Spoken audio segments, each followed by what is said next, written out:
খেতি কৰ্মৰে স্বাৱলম্বী হোৱাৰ পথ বাছি লৈছে এজন কৃষকে। কামৰূপ জিলাৰ চাংচাৰী সমীপৱৰ্তী আঠিয়াবৈ গাঁৱৰ প্ৰফুল্ল কলিতাই কৃষি কৰ্মৰ জৰিয়তে স্বাৱলম্বিতাৰ অন্যান্য নিদৰ্শন দাঙি ধৰিছে। কৃষকগৰাকীয়ে ঋতু অনুযায়ী প্ৰায় সকলো খেতি কৰে যদিও তেওঁৰ ৰবি খেতিৰ প্ৰতি বিশেষ গুৰুত্ব প্ৰদান কৰা দেখিবলৈ পোৱা গৈছে। বৰ্তমান সময়ত তেখেতৰ উৎপাদিত সামগ্ৰীসমূহ চাংচাৰী আৰু বুৰ্কা বজাৰত বিক্ৰী কৰি সন্তোষজনক মুনাফা অৰ্জন কৰিবলৈ সক্ষম হৈছে। জনা হোৱাৰে পৰা আপোন মাটিডৰাত খেতি কৰি জীৱিকা নিৰ্বাহ কৰা তথা পৰিয়াল পোহপাল দিয়া প্ৰফুল্ল কলিতাৰ কৃষিডৰা পৰিদৰ্শনৰ বাবে কেইদিনমান আগত উপস্থিত হ'ল ৰাজ্যৰ মুখ্যমন্ত্ৰী ডক্টৰ হিমন্ত বিশ্ব শৰ্মাৰ ব্যক্তিগত সহায়ক তথা ৰাজ্যিক কিষাণ মৰ্চাৰ সাধাৰণ সম্পাদক ৰঞ্জিত ভট্টাচাৰ্য।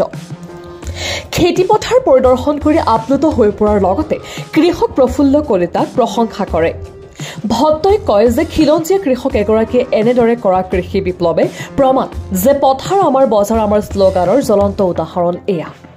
আনকি মুখ্যমন্ত্ৰীৰ বাবেও কিছু পাচলি সহায়কগৰাকীয়ে প্ৰফুল্ল কলিতাৰ পৰা ক্ৰয় কৰে। কবিৰ সমানে নহৰু, ভেন্দি, শাক, জলকীয়া, জিকা, তিয়হ আদিও ৰোপণ কৰিছে।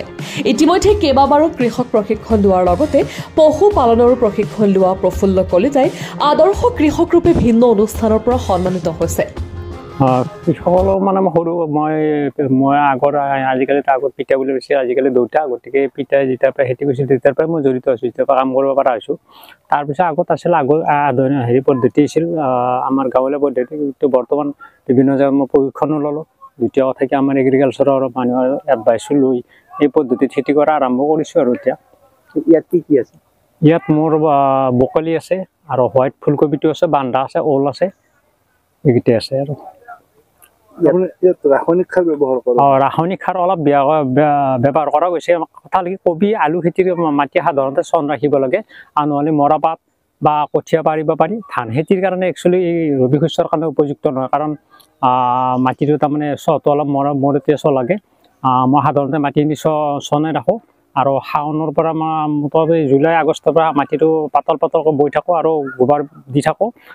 খেতিৰ আগতো মই গোবৰ দিওঁ, আৰু ইয়াৰ লগত জৈৱিক সাৰ দিয়া গৈছে, আৰু বৰাক্স বুলি এটা আছে, সেইটো যায় পোকৰ কাৰণে এটা ঔষধ, আৰু ৰাসায়নিক সাৰ কম পৰিমাণত দিয়া যায়। আৰু কাৰণ যিহেতুকে আমি মাটিবিলাক পৰীক্ষা কাৰণে পূৰ্বৰ পৰা ৰাসায়নিক সাৰ ব্যৱহাৰ কৰি থকা হৈছে, সেই হিচাপে ৰাসায়নিক সাৰ নিদিলে তাৰমানে খেতিটো সিমান উপযুক্ত নহয়, আৰু ফলটো আমি খেতিৰ যিহেতুকে আমি ব্যৱসায় ভিত্তিত কৰোঁ, ফলটো তেনেকুৱাকৈ নাপায়। কিন্তু আমি কম পৰিমাণত সাৰটো প্ৰয়োগ কৰোঁ, কাৰণ যিহেতুকে আমি নিজেও খেতিটো খাওঁ।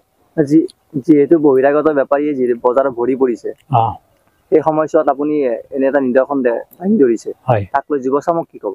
মই যুৱচাম মানে ইতিমধ্যে আমি ইছুএছ কোম্পানীও এটা আহিছে আমাৰ ইয়াৰ মাজত, অলপতে আমাৰ স্পেইনৰ আৰু ইটালীৰ বাইদেউ দুটা আহিছে, তেওঁলোকে চাই গৈছে। গতিকে তেওঁলোকৰ পৰামৰ্শটো আৰু আধুনিক পদ্ধতি, আৰু মই ওচৰ পাজৰৰ যুৱক আমি এজন 40জনীয়া এটা আমি কৃষি গোট গঠন কৰিছোঁ। আৰু দ্বিতীয় কথা আমাৰ সৌভাগ্যৰ কথা এটা, আমাৰ এপিচিত এটা কথা হৈছে ভাৰত চৰকাৰৰ আণ্ডাৰত প্ৰধানমন্ত্ৰী মাননীয় নৰেন্দ্ৰ মোদীৰ 18 চন নে 21 চনতে সিহঁতে কিবা এটা আৰম্ভণি কৰিছে। মই বৰ বেগ অৱশ্যে ইমান নাই, নতুনকৈ বস্তুটো হেৰি কৰিছোঁ, তাৰো মই অধ্যক্ষ পাইছোঁ।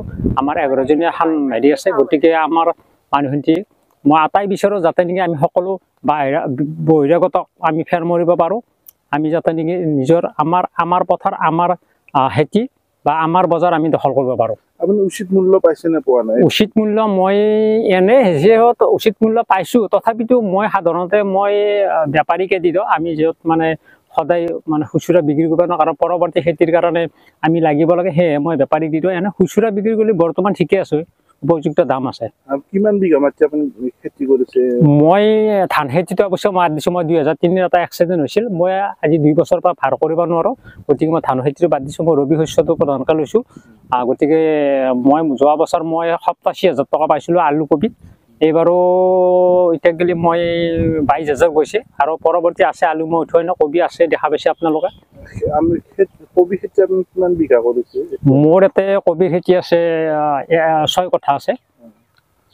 আপোনাৰ বছৰি কিমান মান টকা? মই যোৱা বছৰ 68,000 লিখিছিলোঁ, ইয়াত পাইছোঁ। মোৰ আছে উপযুক্ত, আপোনাৰ চালে পাব, মই প্ৰত্যেক বজাৰ লিখি যাওঁ।